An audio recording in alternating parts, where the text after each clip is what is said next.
3,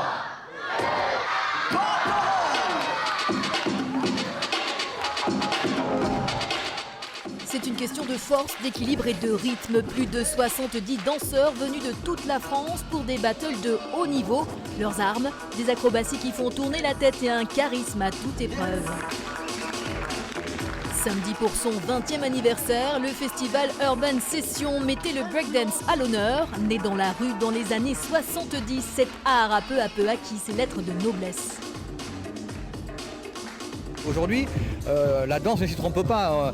On a des directeurs artistiques qui sont aujourd'hui, qui dirigent des conservatoires. On a des gens qui sont invités un peu partout pour mixer la danse hip-hop avec la danse afro-jazz, la danse classique, la danse jazz et contemporaine. Donc on voit bien que cette compétence, elle est aujourd'hui reconnue. Une reconnaissance qui veut dire beaucoup pour de nombreux danseurs en herbe. Cette jeune fille en noir, c'est Aileen, 16 ans, élève à la MJC des Fleurs. Sous les projecteurs, sa passion prend tout son sens.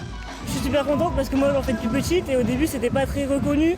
Là je vois qu'en 2024 ça va être au JO et tout et je trouve ça super parce que c'est une discipline assez difficile et tout.